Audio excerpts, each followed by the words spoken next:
बहुत ही आदर व सम्मान के योग्य प्रिंसिपल साहब, स्टाफ, प्यारे बच्चों, मेरा नाम एस रेडिया एडवोकेट है। मैं डिस्ट्रिक्ट लीगल सर्विस अथॉरिटी का मेंबर हूँ। मैं आपके सामने लीगल अवेयरनेस के बारे में कुछ आपको कानूनी जानकारी देने के लिए। ठीक है जी, वो कोई भी एप्लीकेशन लगा सकता है, चाहे अड़ोसी पड़ोसी भी लगा सकता है, जिस मर्जीमान वो एप्लीकेशन लगा सकता है जी। दोनों ही बंदे उसके अंदर लायबल है जी। ठीक है जी, अगर पेन कापी है तो नंबर नोट कर लो जी, 01282 250 322 ये हमारे नॉर्मल कोर्ट के लीगल सर्विस हेल्पलाइन के नंबर है। घर में कोई बात हो जाए या कोई ऐसी कोई बात का हमें इन्फॉर्मेशन लेना चाहें तो हम ले सकते हैं। 01282 कोड नंबर हो गए हमारे यहाँ के, और 250 322 ये हमारे लीगल सर्विस हेल्पलाइन के नंबर है। सुबह 9:30 से लेकर 4:30 बजे तक 2 एडवोकेट आपको एंगेज मिलेंगे। कोई बात पूछना चाहो तो पूछ सकते हो। एक बेटा आरटीआई के बारे में पता है किसी को? आरटीआई क्या होता है पता है किसी को? RTI right to information act, सूचना का अधिकार अधिनियम 2005 के अंदर एक एक्ट बनाया था। इसके अंदर क्या है, हम किसी भी सरकारी डिपार्टमेंट की अगर कोई इंफॉर्मेशन लेना चाहें तो वैसे अगर हम जाएंगे कहीं भी किसी बंदे के पास पूछेंगे तो आप अपनी इन्फॉर्मेशन दो, कोई नहीं बताएगा। एक एग्जांपल देता हूँ, जैसे हमें किसी सरपंच साहब की कोई इन्फॉर्मेशन लेनी है वो नहीं बताएगा जी। एक 5 रुपए का फॉर्म आता है, एप्लीकेशन फॉर्म आ गया आरटीआई का, 10 रुपए उसकी फीस है आईपीओ इंडियन पोस्टल ऑर्डर की। ठीक है, मात्र 15 रुपए लगाकर बाई पोस्ट भेजकर सरपंच साहब के पास पूरी इन्फॉर्मेशन ले सकते हैं।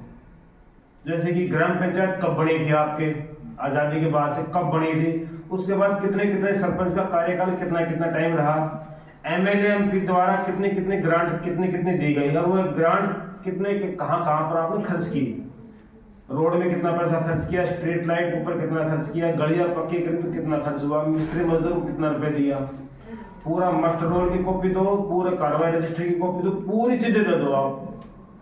अगर किसी का पीला राशन कार्ड है बीपीएल तो उसको फ्री में मिलेगी जी, कितने ही पेज हो फ्री में मिलेगी। और अगर किसी का बीपीएल राशन कार्ड नहीं है तो उसके 2 रुपए एक पेज के देने पड़ेंगे। पूरी इन्फॉर्मेशन हम ले सकते हैं, घर बैठे ले सकते हैं जी। और सब डिपार्टमेंट उसके अंदर लायबल है जी। सरकारी डिपार्टमेंट हो गए, कॉर्पोरेशन जितने भी हो गए वो हो गए, प्राइवेट ऑर्गेनाइजेशन सब है उसके अंदर देनी पड़ेगी। दो उसके दायरे में नहीं आता है आरटीआई के दायरे में, एक तो बैंक नहीं आता। अगर मैं पूरा जवाब स्वेडा का अकाउंट में कितना रुपया है तो कोई नहीं बताएगा जी। एक हम रक्षा मंत्रालय पर डिफेंस के पास भेजेंगे, भाई आपके भारत के पास कितना गोला बारूद है तो नहीं बताएगा जी। ये 2 दायरे में नहीं आते हैं, बाकी सब दायरे में आते हैं जिसके अंदर। एक हम गाँव के अंदर देखते हैं, शहरों में देखते हैं, रोड का जो लेवल होता है बहुत ऊंचा होता है जी। कई बार हम खड़े होते हैं, रोड के सारे खड़े हैं, कोई बेचारा बाइक वाला है, उसको रोड दिखाई नहीं दिया, वो गिर गया बेचारा। अखबार में पता चला वो फलाना बंदा गिर गया था, उसके पैर में चोट आ गई, वो हॉस्पिटल में एडमिट हो गया।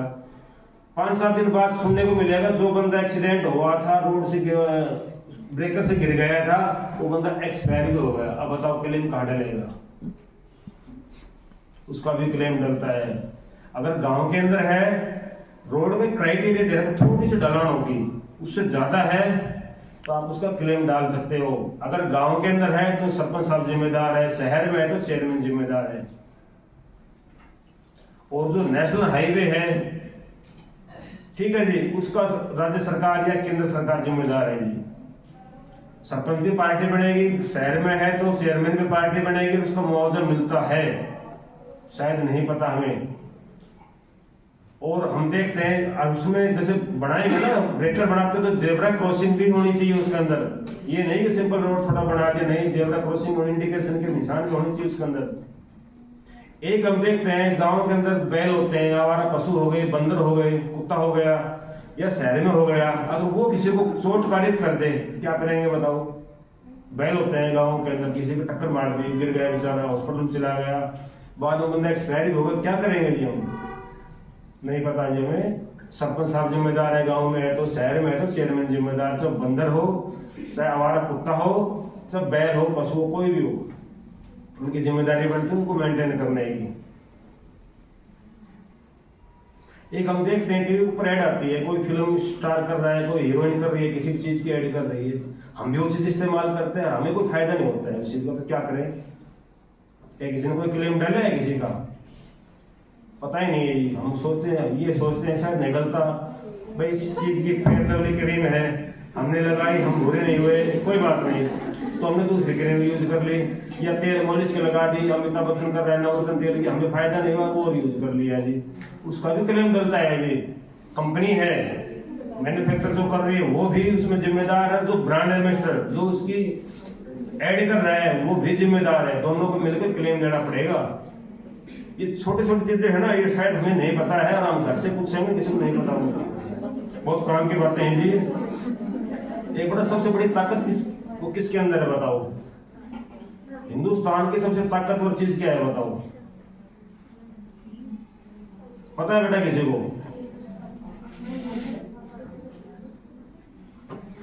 कलम के अंदर ताकत है सबसे बड़ी। जज साहब के हाथ में है, वो किसी का नीब तोड़ दे, साइन करते जब लास्ट में पेन की नीब तोड़ दे, तो सोचो उस बंदे को फांसी हो गई। एक पेन देखो, एक बंदे को फांसी कर रहा है, उसको जीवन खत्म कर रहा है। एक पेन किसी को आजीवन कारावासी भेज रहा है। एक बंदा साइन करके करोड़ों का या लाखों का जो पैकेज होता है, जो प्राइवेट सेक्टर में जाते हैं, 25 लाख का सालाना पैकेज हो गया उसका, किसी का 20 लाख का, किसी को 50 लाख का पैकेज हो गया, वो साइन करके ले रहा है। इसी बंगले में रह रहा है, इसी कोठी में रह रहा है, इसी गाड़ी में रह रहा है जी, ओनली साइन कर रहा है, महीने को कितने रुपए आ रहे हैं। बेटा बहुत ताकतवर चीज है, ये वैसे नहीं मिलेगी, पढ़ाई से हासिल होगी। ये नहीं कि बाजार से 5 रुपए में खरीद लाएंगे, ताकतवर नहीं। अब आपके माँ बाप है, आपके कितने प्रति सपने सजा रखे हैं आपके प्रति, ठीक है बेटा? एक फोन आता है हमारे पास कि आप इतने रुपए की लॉटरी जीत गए हो, या पुराना बैंक का मैनेजर बोल रहा हूं, आपके जो पुराने जो एटीएम नंबर थे ना, वो हमने सिस्टम से डिलीट कर दिए हैं, नए नंबर जनरेट कर दिए, आप नोट कर लो। बेचारा गांव का बंदा होगा, बेचारा नोट करेगा। जो आपके एटीएम का नंबर है ना, वो हमने सिस्टम से डिलीट कर दिए हैं, नए जनरेट कर दिए, नोट कर लो आप। सोचेगा मैंने तो कुछ नहीं बताया अभी तक। तो फिर बोलते हैं पुराने वाले रिपीट करना आप, वो पुराने वाला नंबर को रिपीट करता है, मोबाइल के ऊपर एसएमएस आए, उसका अकाउंट साफ हो गया। अखबार में सुनने को मिलता है 5-7 दिन बाद, एक अखबार में रोज आता है, मतलब 30 दिन तो आती है कि फलाने का अकाउंट साफ हो गया, फलाने का व्हाट्सएप हैक हो गया। कैसे होता है ये? आप डीपली स्टडी करोगे तो खुद की गलती से होती है सारी चीजें। ये किसी बंदे के पास कोई पावर नहीं है कि मेरे अकाउंट से पैसे को निकाल ले, हमारी खुद की गलती होती है कहीं ना कहीं। मोबाइल के ऊपर इतने लिंक आते हैं, हम कहीं ना कहीं उसमें दबाएंगे तो हम अपने डेट ऑफ बर्थ भरेंगे, हम अपना एज भरेंगे, सब चीजें अपनी जो इन्फॉर्मेशन वो भरते जाएंगे। बाद में पता चलेगा ये जो फेक न्यूज थी तो, या फेक लिंक था वो तो, और हमारा अकाउंट साफ हो गया। अच्छा, साइबर क्राइम क्या होता है पता है किसी को? बता, बट खड़े हो बताओ। टेक्नोलॉजी के थ्रू अकाउंट हैक कर लेना, सामने वाले को पता भी ना हो उसके अकाउंट सारी इंफॉर्मेशन, सारा बैलेंस। क्या नाम बेटा आपका? सानिया। सानिया बेटा, गुड बेटा, सही है। मोबाइल और लैपटॉप के द्वारा कमरे के अंदर बैठकर कोई भी क्राइम करते हैं ना, मोबाइल है, एंड्रॉइड फोन या लैपटॉप के द्वारा, साइबर क्राइम की डेफिनेशन में आता है। जो बंदे साइबर क्राइम के अंदर जो कर रहे हैं ना, वो ज्यादा पढ़े लिखे नहीं, 8वीं 10वीं पास है, जैसे कोई बिहार के हो गए, यूपी के हो गए, नोएडा साइड में हो गए, ऐसे बंदे हैं जिनका गिरोह है, वो बैठ कर कितना रुपए कमा लेते हैं जी। पकड़े तो जाते हैं लास्ट में, कानून के हाथ बहुत लंबे होते हैं जी। वो क्या करेंगे, 25 लोगों के पास फोन करेंगे, दिन में 100 लोगों के पास फोन करेंगे, तो 98-95 बंदे उसके दर्शन नहीं आते, 1-2 बंदे उसके दर्शन में आ जाता है, कहीं ना कहीं से आ जाता है। जहां से हम सोचना बंद करते हैं, वहां से वो हैक कर सोचना शुरू करते हैं जी। एक बार एक बेटा पता है आपको, जैसे हमने कोई फोटो खींच लिया मोबाइल के ऊपर, अब वो मैंने डिलीट कर दी, वो भी डिलीट, वो कहाँ गई वो? अजी रिसेंटली डिलीटेड में, उस फोन के अंदर एक सॉफ्टवेयर होता है, अगर if we can delete anything तो वो सॉफ्टवेयर के अंदर जा सकते हैं, जिसको हैक करके कोई भी पर्सन उस फोटो को, उस इंफॉर्मेशन को, हमारी फोन में वो हैक करके जा सकते हैं। सही है ये। एक बार और जैसे मेरा मोबाइल इस टाइम बंद है, इस टाइम खुला है, जैसे खुला तो नहीं है, खुल गया जैसे, खुल गया और ये बंद हो गया। अब ये मोबाइल काम कर रहा है कि नहीं कर रहा है? हर बंदे का मोबाइल काम करता है। ये दो सिचुएशन में काम नहीं करेगा मोबाइल, बताता हूँ। या तो मेरे मोबाइल में टेक्निकल इशू हो गया, खराबी हो गई तो काम नहीं करेगा, या मैंने स्विच ऑफ कर दिया, या तो स्विच ऑफ कर दिया मैंने, फोन रख दिया तो काम नहीं करेगा, या मेरा फोन खराब हो गया तो काम नहीं करेगा। बाकी हर पोजीशन में काम करता है मोबाइल। वैसे हमने बंद करके रख दिया। मैं बंद कमरे में क्या बात कर रहा हूँ, सारी इंफॉर्मेशन जा रही है गूगल के पास। मैं आज फोटो खींच रहा हूँ, या मैंने 15 साल पहले मोबाइल लिया था, तो 15 साल पहले मैंने कहाँ किस में कहाँ कहीं घूमने के लिए गया था, फोटो मैंने डिलीट में मार दी, वो फोटो गूगल के पास आज भी सेव है जी। इसके फायदे बहुत है, नुकसान बहुत ज्यादा है। कई बार कहीं कोई मर्डर हो गया, इन्फॉर्मेशन होती है, वो कहेगा कि मैं तो मेरे घर से कहीं गया ही नहीं, तो मोबाइल की टावर लोकेशन में निकलती है। जैसे मैं जयपुर गया तो ये तो है कि मेरा अटेली मंडी का जो टावर है वही काम करेगा, जयपुर जाऊंगा तब नहीं, आगे जाऊंगा तो पासवर्ड का टावर काम करेगा इस मोबाइल में, फिर आगे नारनौल का करेगा, फिर पनियाला मोड़ का करेगा, जाते जाऊंगा तो ये टावर छोड़ देंगे काम और आगे वाले काम करेंगे। इसी लोकेशन निकलवाएंगे तब पता चलेगा इस मोबाइल में उस दिन मैं गया था तो कितने टावरों के अंदर एक्टिवेट था ये मोबाइल। हर टावरों के नाम, इसका मतलब ये 145 करोड़ के अंदर आपके सामने यूनिक बंदा खड़ा है जी।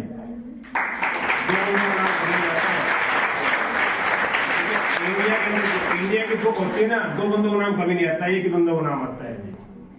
11 साल की उम्र में मैंने डायरी लिखना शुरू किया था, आज तक मैंने 935 पेन यूज कर रखे हैं, वो मेरे पास आज भी संभाल कर रखे हैं। 67 डायरिया भरी है मैंने। जो डायरी होती है ना, वो डायरी की जो लाइन होती है, वो एक लाइन में मैंने दो बड़ी बारीकी से लिख रखे हैं जी। हर डायरी के पासवर्ड बना रखे हैं जी। तो पढ़ना चाहे तो पढ़ तो लेगा, पर ये नहीं पता चलेगा कि कौन से महीने की कौन से दिन की बात है ये। पासवर्ड की मैंने एक अलग डायरी बना रखी है। बता इसलिए रहा हूं मैं आपको, मेरे घर वालों को नहीं पता था जी कि मैं डायरी लिखता हूँ। मेरा 2019 के अंदर नाम जब मेरा अनाउंस हुआ था तो मैं फरीदाबाद गया था, डायरी लेके 49 डायरी थी उस टाइम मेरे पास। तब लेके गया था तो 49 डायरी सब टेबल पर रखेंगे तो टेबल छोटी पड़ जाती है जी। 49 जो डायरी होंगे ना बहुत ज्यादा जगह घेरती है। तो फरीदाबाद इंडिया बुक ऑफिस पर मैं वहां गया था तो डायरी रखी तो टेबल उनकी छोटी पड़ गई। 30-35 लोगों का स्टाफ था वहां पर। उन्होंने डायरी बड़ी बारीकी से देखी तो बोला जी आप करते क्या? सर मैं तो एडवोकेट हूँ। तो बोला अच्छा फिर आपकी शादी नहीं हो रही? कितना मैंने शादी भी हो रही है, मेरे 2 बच्चे भी हैं। तो इतना समय आपके पास कहाँ आया? देखो जुनून है ना जी, जिस बंदे ने जो जुनून बना लिया ना, तो ये मैं बताता हूँ कि 3 घंटे कुछ नहीं है जी। जिसने आपने जुनून बना लिया ना तो सब कुछ कर सकता है वो। और ये भी मेरी गारंटेड बात है जी, मैं बताता हूँ आपको, जो हम सोच लेंगे ना वो हासिल हो जाता है जी। आप सोचोगे ना जैसे अमेजिंग से कोई भी चीज कल्पना कर लो, आप सोचो ये चीज नहीं हो सकती। OMG ये मेरा इंडिया एक प्रोग्राम आता है, OMG ये मेरा इंडिया, आप उसको देख लो खुद पता चल जाएगा। जहां से सोचना बंद कर रहे हैं ना वहां से वो लोग सोचना शुरू कर रहे हैं। इतने बड़े बड़े अवार्ड हासिल कर रहे हैं वो बंदे। इम्पॉसिबल हिंदुस्तान में कुछ नहीं है, पूरे संसार के अंदर कुछ नहीं है जी। फिर मैंने दूसरा एग्जाम दिया था जी एशिया का। गुरुजी को पता है एशिया के 50 देश आते हैं। पूरा संसार है 7 महाद्वीपों के अंदर बटा हुआ है जी। अपना जो ये जोन है इसमें 50 देश आते हैं एशिया महाद्वीप में। एशिया बुक रिकॉर्ड के अंदर भी मेरा ही नाम दर्ज है जी। तीसरा मेरा चल रहा है गिनीज का, वो अंडर प्रोसेस है, भगवान का जल्दी ही पूरा हो जाएगा। ठीक है जी, बता इसलिए रहा हूँ, एम नहीं बनाया तो बना लेना है जी अपना।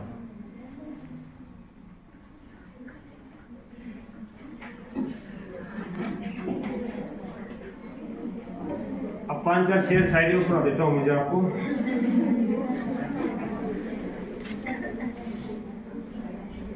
रिश्तों से बड़ी चाहत क्या होगी, रिश्तों से बड़ी चाहत क्या होगी, दोस्ती से बड़ी इबादत क्या होगी, जिन्हें मिल जाए आप जैसे सर उन्हें जिंदगी से शिकायत क्या होगी।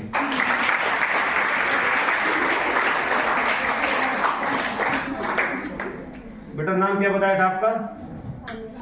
सानिया बेटा के लिए एक बताता हूँ। हर कामयाबी पर तुम्हारा नाम होगा, तुम्हारे हर कदम पर दुनिया का सलाम होगा। डट कर करना सामना तुम, मुसीबतों का एक दिन वक्त भी तुम्हारा गुलाम होगा।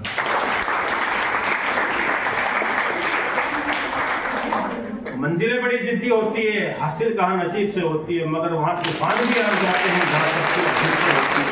भरोसा अगर ऊपर पर है तो जो निकलेगा वहाँ निकलेगा,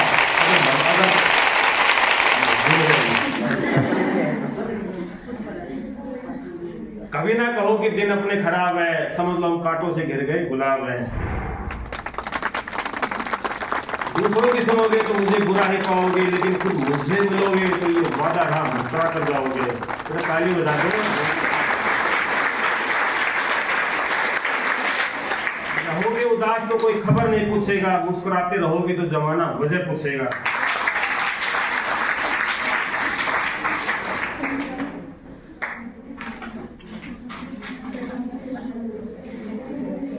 मायूस मतो बंदे, वजूद तेरा छोटा नहीं, तो वो कर सकता है जो किसी ने सोचा नहीं। मंजिल मिले या ना मिले ये तो मुकद्दर की बात है, हम कोशिश भी ना करें तो गलत बात है। जिंदगी हंसों से भरे हैं, वक्त को मदद बनाना सीख लो, हारना तो एक दिन मौत से, फिलहाल जिंदगी जीना सीख लो। कर्म भूमि की दुनिया में श्रम सभी को करना है, भगवान सिर्फ लकीरें देता है, रंग हमें ही भरना है। थका नहीं सकती, ठोकरें गिरा नहीं सकती, अगर जिद हो जीतने की तो परिस्थितियां भी हरा नहीं सकती। जिसे निभाने सकूं मैं वो वादा नहीं करता, मैं बातें अपने औकात से ज्यादा नहीं करता, भले ही तमन्ना रखता हूँ आसमान छूने की, लेकिन औरों को गिराने का इरादा नहीं रखता। वक्त आसाता है, वक्त रुलाता है, वक्त आसाता है, वक्त रुलाता है, वक्त ही बहुत कुछ सिखाता है। वक्त की कीमत जो पहचान ले वही मंजिल को पाता है, खो देता है जो वक्त को जीवन भर पछताता है, क्योंकि गुजरा हुआ वक्त कभी वापस नहीं आता।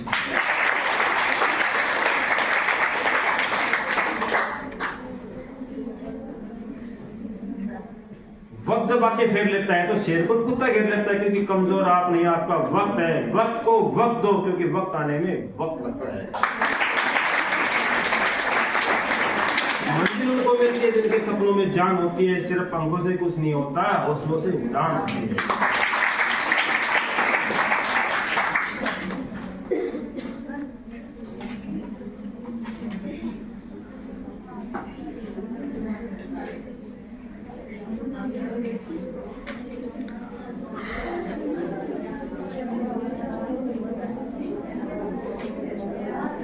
बेटा लास्ट है, जिस दिन कामयाबी मिलेगी, जिस दिन कामयाबी मिलेगी उस दिन मेरे ही चर्चे होंगे, उनके 1 महीने के इनका मेरे रोज के खर्च होंगे। Thank you very much.